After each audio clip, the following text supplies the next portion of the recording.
Previously on Hot Money. I don't know, it's a kind of almost like a Sharon Stone moment from Basic Instinct, you know, the plot of Basic Instinct, where she murders her husband, but that's also the plot of the book she's written, so it couldn't possibly be true. Do you know about this life-size Trump figure in the office?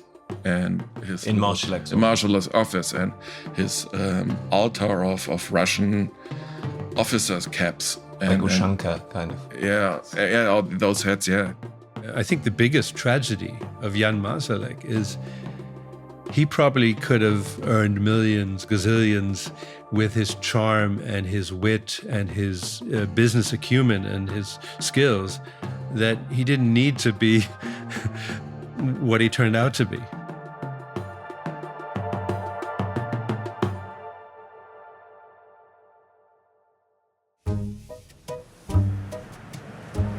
This is Port Hercule, which is the kind of marina in the centre of Monaco, just below the ward of Monte Carlo. The hills kind of rise up on either side around it. The casino on the left, and on the right up there is the old town and the royal palace. And all along the edges of the marina here are huge boats. I'm in Monaco on the Côte d'Azur in the south of France, yacht spotting, with my former editor, Paul Murphy. Yeah, that's a big one. I know. What?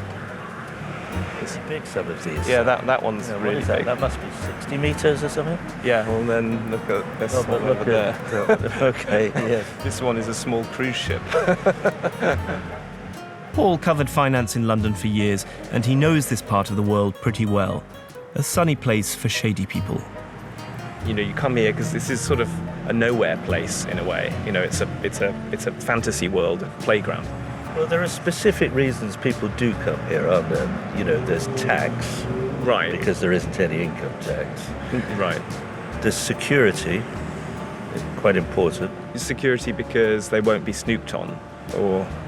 I think that's one aspect, but also just kind of old-fashioned, won't get robbed. Right. Won't get kidnapped. Yeah. I mean, it's just a place where money talks, isn't it? It's also been, in recent years, the place where wealthy Russians come to summer. Even now, with most of the country's oligarchs under European sanctions, it's packed full of Russian visitors. Not that you'd be able to tell that from the marina, where on a balmy June evening, superyacht after superyacht is lined up, getting hosed down by its crew. Almost all of them are flying a Maltese flag, not because they're from Malta, but because you can register ownership of your yacht there anonymously. This is a place where the super-rich can remain under the radar and live by their own rules, which might bring someone to mind. You know, on the three occasions I had lunch with Jan Marsalek in London, well, first two in London, the third one in Munich, he would always choose the most expensive lunching venue. Marsalek is attracted to kind of overt wealth, displays of overt wealth.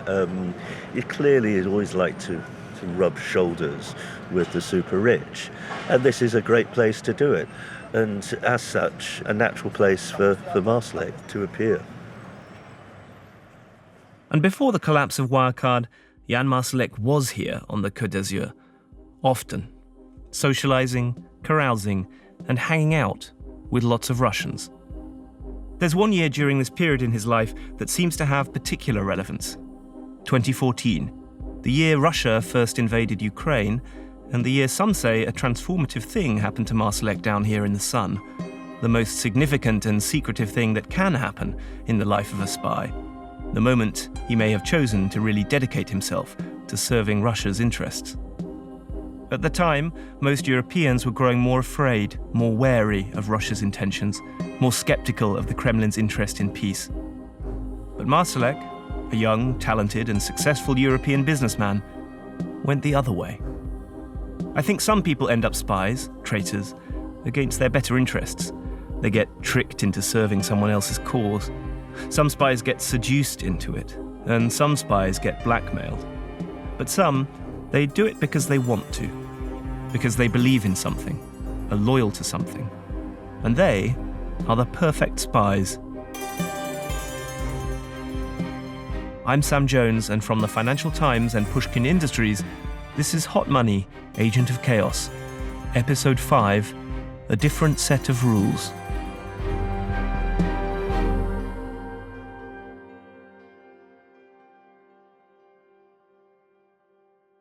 The most widely reported story of how Marsalek was recruited by Russia is set just a few miles away from Monaco, in the port at Nice.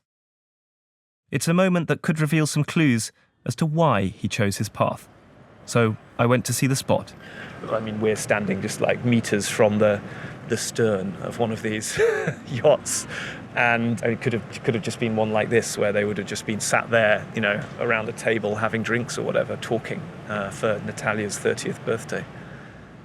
Natalia Zlobina, a glamorous woman Jan Marsalek was dating, while also dating his long-term girlfriend in Munich. Natalia is Russian. There isn't too much information available about her. Many of her records have been blanked from Russian state databases. One thing I can say about her is that in her youth, she appeared in a schlocky, semi-pornographic lesbian vampire flick called Red Lips 2: Bloodlust. And in this film, Natalia plays the role of a KGB assassin who murders her victims with a deadly nerve agent. Which, apart from the murdering, is perhaps a particularly curious case of art prefiguring life. Because by the time her 30th birthday rolled around, she had developed close connections to Russia's intelligence services. It was a warm July evening in 2014. A port camera captured Marsalek striding towards a mega yacht, where he's greeted by Natalia before they climb on board to join a group of men. We know all this thanks to an article from a consortium of journalists that was published in Germany's Der Spiegel and other outlets in 2024. And although there are differing interpretations of what exactly happened, the setting and who was there are known thanks to that camera footage and from people who attended. At this party, Natalia introduces Marsalek to a man named Stas. Stas Petlinsky, a Russian military man who has connections to the GRU, Russian Military Intelligence, and the agency we understood Marsalek to be working with in Libya. And what some reporters say happened is this. On the yacht, Stas recruits Jan to work for Russian intelligence. They quote a source who witnessed the early days of Marsalek's friendship with Stas. They say, "You can see Marsalek from two perspectives. Marsalek before Stas, and Marsalek after Stas." This possible moment of Marsalek's recruitment is fascinating to me, partly because it's a story we've all heard a version of before. It's that old tale of doing a deal with dark forces. The Faust legend, a fable that's been told over and over again in different forms. That's one reason why recruitment has this mythology around it.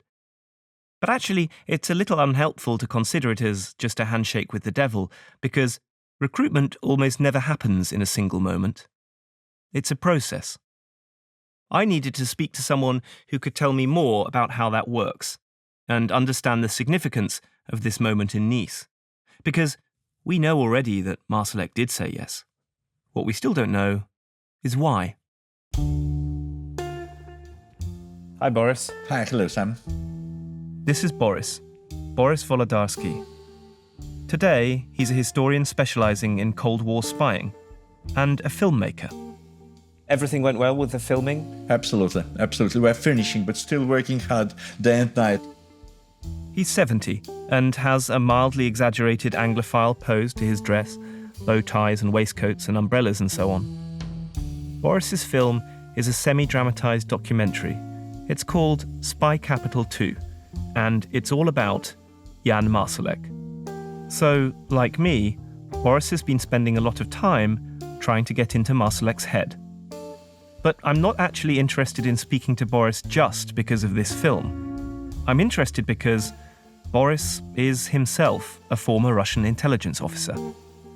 It's very simple concerning my rather short participation with the Russian Special Forces, I was an officer of Spetsnaz, what is called normally in the West sleeper agents.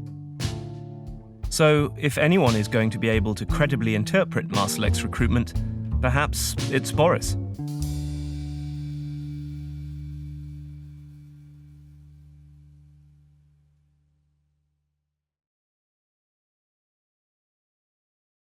In the 1980s, Boris was fresh out of university with a bevy of European languages under his belt. That's when he was drawn into an elite cadre of 300 Russian special agents, whose mission was to infiltrate European states and wait for an expected war between the USSR and the West. Do you know where they would have sent you? Was it Germany or Austria? Did they disclose that? Oh, yes, I know definitely. The first destination should have been Germany, and we studied Germany in every detail. And from Germany, after a couple of years in Germany, it was to be a transfer to England. Boris spent 6 years training for this mission. He was turned into a lethal secret machine. There were very interesting linguistic exercises, psychological linguistics, practical linguistics, phonetics and other things, underwater diving, mountaineering, parachuting, martial arts, all that sort of things.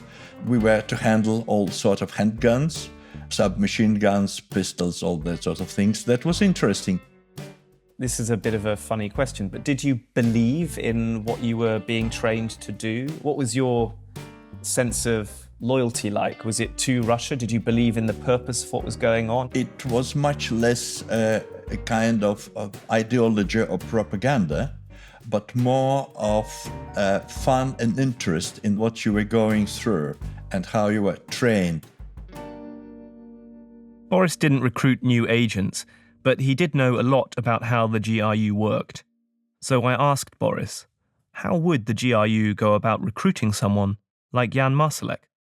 There's a long check. There's a so-called development of the target in order to know him better, to know whether he is inclined in this or that way to collaborate with Foreign Intelligence Service, whether he is inclined to provide information that is needed from him. And if Moscow decides, and it is always Moscow who decides, if Moscow decides that this person can be and should be recruited, then they work out ways of how to recruit this person. So initially you'd have someone that would identify a potential target, and then you'd have a period of development where you would watch them, maybe test them a little bit, sort of introduce figures into their life, see how they respond, see if they're suitable as an agent to recruit. That's correct, yes. And even in the so-called easy cases, that might go on for 3 months, 6 months, for a year, or even longer. Right. And what kind of things would a GRU officer be looking for? I mean, psychologically, what kind of person or profile might they see as somebody that's vulnerable to recruitment? A person that should be judged vulnerable for recruitment is somebody who has something negative, like he is very much interested in money, in women, in getting promotion, in getting business, somebody who is interested in something. And of course, that kind of weakness isn't only found in greedy businessmen. If we are talking about recruiting a journalist, for example, it would be somebody who would suddenly get access to information, sensitive insider information, would be admitted, for example, to some Kremlin's briefings, or get access to some persons within the Kremlin's administration who might share something. Now, I can't be certain, but I'm pretty sure that when I used to cover defense for the FT, this kind of thing happened to me a couple of times. I got offered access that seemed too good to be true, though not with the Russians, and to be clear, I wasn't recruited. And maybe I was just being hyper-vigilant. But even at the time, I remember thinking something felt slightly off. And it reminds me a little bit, too, of Marsalek giving Paul the Novichok document. One way I see that is as an enticement, a suggestion that if Paul played ball, there might be more juicy information to come. When I think about Marsalek in Nice, I can tick off a lot of the factors that Boris mentions. By 2014, he'd been travelling to Russia for years, so he was almost certainly on the radar of Russian intelligence. He was evidently interested in money, his whole lifestyle was fueled by it. He had a weakness for attractive women, and of course, he had another big weakness too. He was a fraudster. So, one way you could interpret that day is like this. Here was Jan Marsalek, by this point already secretly breaking the law, partying on a yacht, with a Russian femme fatale who wasn't his long-term girlfriend. a perfect set of opportunities for blackmail. And yet, Boris believes that there's much more to it. Boris says he has directly spoken with Stas Pedlinski, the supposed GRU agent who was on the yacht. We haven't been able to get in contact with him ourselves. Boris says Stas is in Moscow and keeping a low profile. He says Stas probably spoke to him so freely because they're both Russians and both from an intelligence world. And Stas told him he didn't recruit Marsalek. He never recruited Marsalek as presented in the media, in most of the newspapers, because it was not his job. So just to be clear, Boris, you had a long conversation with Stas by phone. You reached him in Moscow, and based on that, you're very clear that he is not a person who could have performed that function of being a recruiter. Absolutely no way. Absolutely no way. A recruiter is a very specific job, and if we were talking about somebody who would be sent to recruit a person like Marsalek, that would be a specially trained recruiter, but that definitely did not happen. So we are absolutely sure that Pedlinski did not recruit Marsalek. I have some questions about Boris's conversation with Stas. I think any intelligence officer would deny recruiting an asset, and I wonder if Boris's view of recruitment is perhaps a bit outdated, based on his own experience from his time in the GRU in the 1980s. Because as I understand Russia's modern intelligence agencies, their activities can be much less formalized, much less constrained in who they engage with to work for them. I'm also thinking Boris is a trained undercover intelligence officer, formerly of the same service Marsalek is alleged to work for. To play devil's advocate, I suppose people might say, well, you're Boris, you're a former GRU officer. Maybe you're just saying that because that's what the Kremlin wants you to say, to minimize this scandal. What's your response to that? I'm response to that I have not been a GRU officer in the past 30 years. On the contrary, I'm an intelligence historian who is writing books that are very, very much unliked in Russia. I am doing investigations. I'm identifying Russian agents. I am identifying in my books how Russian intelligence services work. I show their weak parts. I show their strong parts. I explain how the structure operates. I am giving plenty of interviews, writing plenty of articles myself, doing films that, of course, are very much negatively viewed by Moscow, by the Kremlin. So no way that I have been collaborating with them since I left the country voluntarily more than 30 years ago. That's fair, I think, although it does strike me that his answer sounds like it could be a little bit rehearsed. But then he's probably been asked this question before. Setting these doubts aside, I'm still intrigued by the thrust of what Boris is telling me. To be clear, Boris isn't saying Marsalek didn't work for the Russians. He's just saying it's more complicated than that. Boris's interpretation is that Marsalek is not an agent, but what he describes as a collaborator, a kind of top-tier freelancer. He thought that he could set up his own private business intelligence organization to do jobs that he thought would be interesting for him and for the Russians, because he was quite obviously pitching this or that kind of operation to the Russians, and the Russians said, yes, we might be interested, or no, this is not interested for us at the moment. I think there's something in this idea. I don't get the impression that Marsalek is just someone taking orders from the Russians. I think he has his own agency in all of this. There are tantalizing digital traces of Stas and Jan's friendship over the years. One I've got in my mind in particular sticks out. It's a picture from a birthday party, Stas's, I think. He's got a cake in front of him, a huge grin on his face, empty wine glasses dot the table, and Jan is sat right next to him, leaning towards him. There's an intimacy to it. This doesn't seem like the kind of relationship you'd have with someone who has blackmailed you or coerced you in some other way. So I ask Boris, if Marsalek is a freelancer, why might he have wanted to work with Stas, with Russia? He would probably be interested to take the Russian side, because for him, Russia would be acting properly and more correct than the West, for example. And if he were offered an offer whether to offer his services to the British intelligence or to the Russian intelligence, he psychologically, politically, and ideologically would probably choose Russia rather than Britain. Why do you think that is?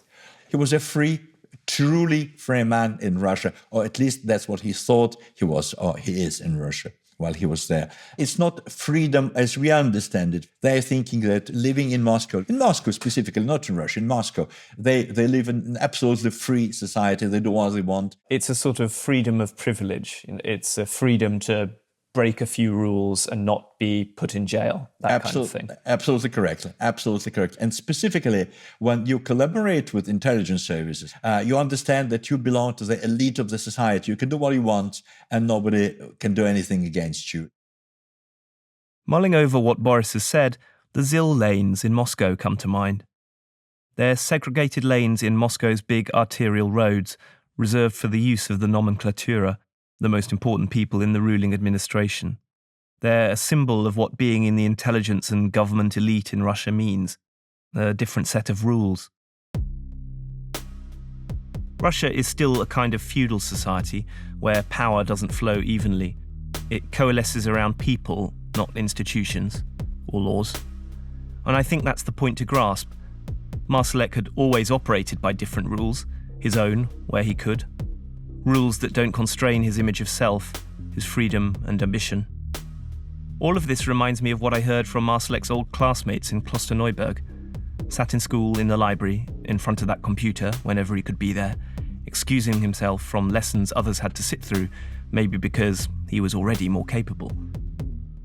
There's a big gap between leaving home in 1998 and fleeing to Moscow in 2020 as a fugitive, though. 22 years and a big psychological jump. Because many of us have become more afraid of Russia in this period, convinced of its malign intentions, unsettled by its persecution of dissidents at home, its throttling of democracy, and its hatred of liberal values like sexual tolerance, and its actual warmongering. For a long time, I struggled to understand how Marsalek could have been drawn to all of that. That is, until someone got in touch. Someone who opened up a whole new perspective on where Marsalek's affinity for Russia might have come from. I was struck because there was one dimension missing here. That's coming up after the break.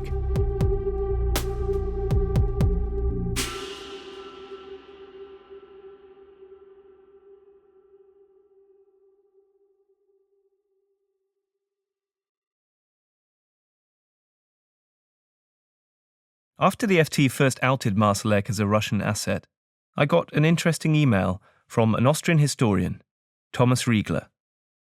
Thomas wrote to say he'd found an element of the Marsalek story that no one else had noticed so far.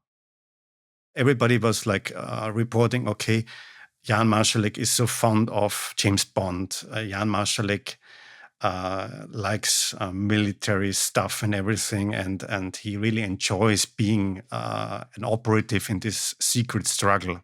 Where does that come from? And here I think this personal history comes into play. Thomas's passion is spending time in the archives, researching spying, a subject close to him because it dominates the history of the city and the country he lives in.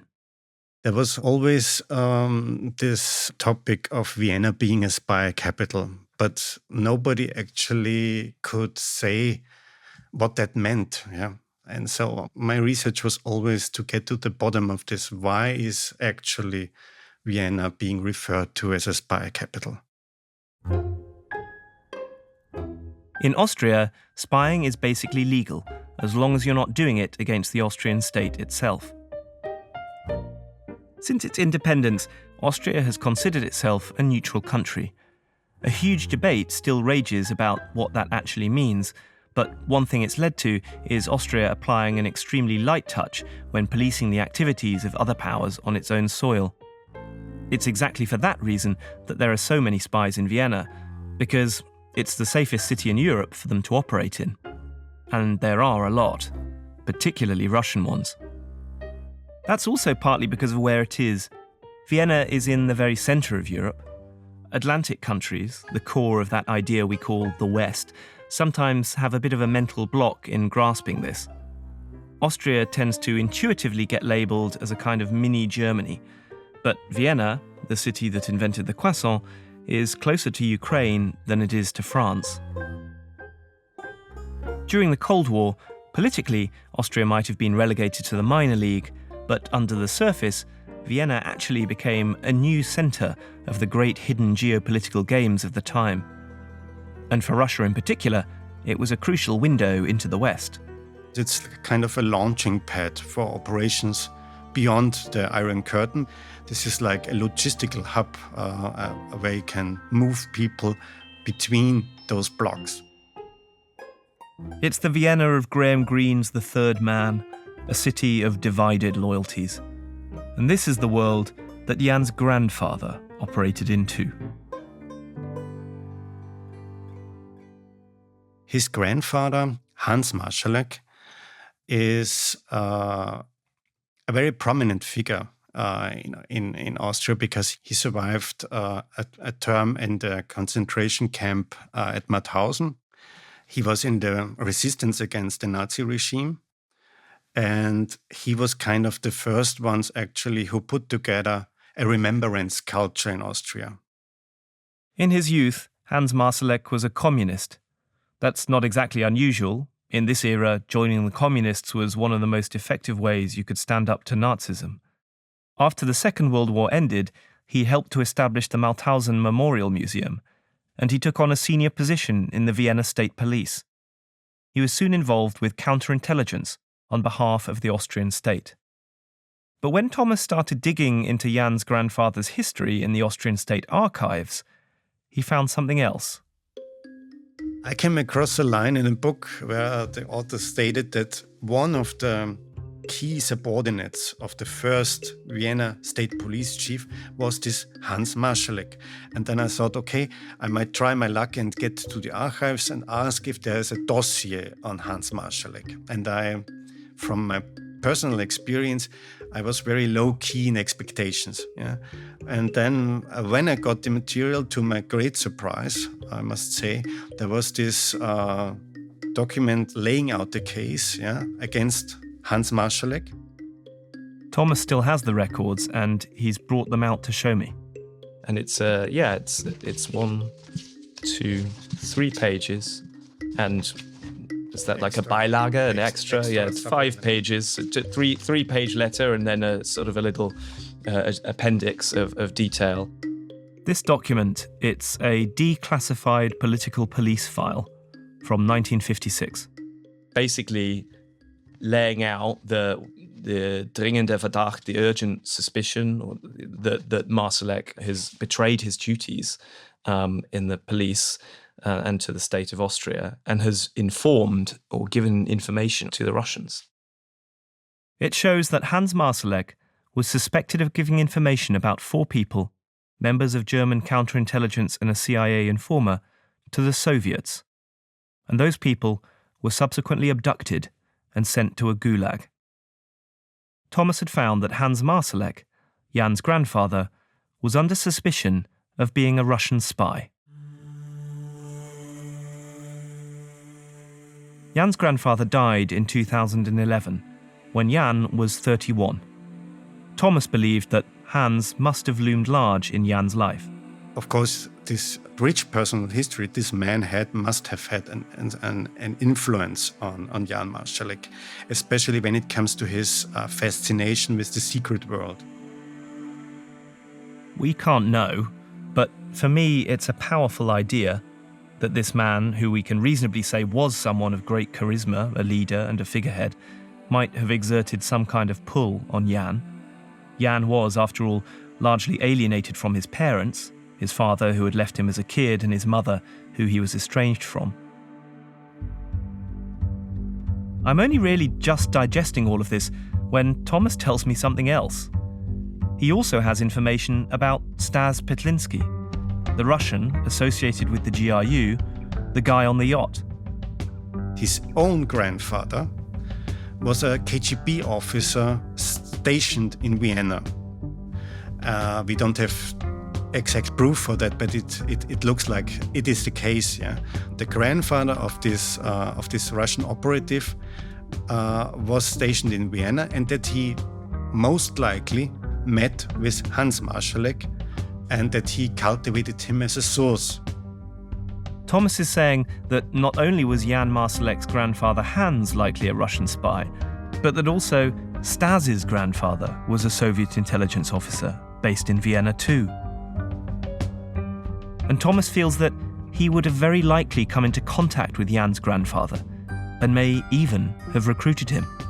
This is based on his knowledge of how Russia's intelligence agencies were operating in Vienna at this time. That's just a remarkable historical coincidence, isn't it? Or is it more than a coincidence? Do these kind of things only happen because they were meant to happen? Yeah, it looks like the ingredients of a really grand spy story here, because this ties together the Cold War with the new one. And maybe, that's just a speculation, there was some sort of initiation going on here, like an introduction was made. Is that's not too fanciful? It's not unthinkable. Yeah, I mean, it's at this point it's just pure speculation. But you have to remember that the way Russian intelligence works, trust is built upon such introductions. It's hard to weigh the significance of all this because ultimately I can't tell you what Jan Marsalek did or didn't know about his grandfather's past, nor what the Russians knew about it. But I do know that Russia's intelligence services have long institutional memories. They pay very close attention to their own archives. All Russian intelligence officers, they spend years learning about past successes and failures as part of their training. Either way, as Thomas shared all this with me, I realised I had been thinking of grandson Jan and grandfather Hans as inhabiting radically different worlds. After all, Hans lived through the Cold War, whereas Jan, I'd thought of him as someone largely motivated by money and glamour in a post-ideological age. But I'm starting to see another side of things, and Thomas does too. I would say that we are actually at the doorstep of a new ideological war, where this counts again as a motive for becoming an agent, for becoming an informer, because you want to contribute in this geopolitical power struggle going on between East and West. And this is a dangerous situation because those spies tend to be the better ones, better than the guys who do it solely for money. How would you describe this new ideological fault line? What is it? I would say, of course, Russia is not the Soviet Union, but it's mostly like a pan-Slavistic, imperialistic outlook, yeah? And but it's also very much set against liberalism, against the West in general terms, yeah. And people are choosing their sides in this struggle. Maybe ideology is a bit of a misnomer. I think the German word Weltanschauung is kind of better here. It means worldview. The subtle difference being that Weltanschauung is not so much about political theory as it is about behavior. This anti-liberal order that Putin stands for, and that Russia in some way represents, it's easy to write that off as evil, but that's not necessarily where it comes from. It's really about the fact that Putin and others believe the post-war legal ordering of the world is a failure, that liberalism is just a costume worn by the West to make us feel good about ourselves, and that the best way to stand up for national interests, and ultimately for a more peaceful world, is strength, authoritarianism. It's a worldview partly conditioned by Soviet thinking too, that war and peace don't really exist. Everything instead is just constant struggle. And maybe on an individual level for Marsalek, it sort of fits with this idea that laws, rules, corporate accounting practices, they're there to be broken if needed. This kind of worldview, it's not really an ideology someone can learn in a book or from a political speech. It's something you feel, pick up over time. It's something that inspires you to act.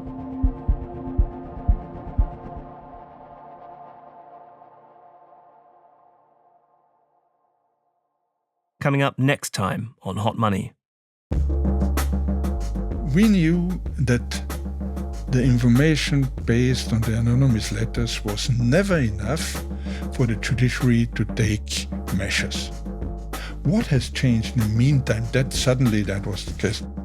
Actually now this sort of shows that they both have a common, employer, which is Jan Marsalek. They were all plotting together. Exactly. From the perspective of Putin, what would be great to have in Europe a country as a door to infiltrate whole Europe and there install your people.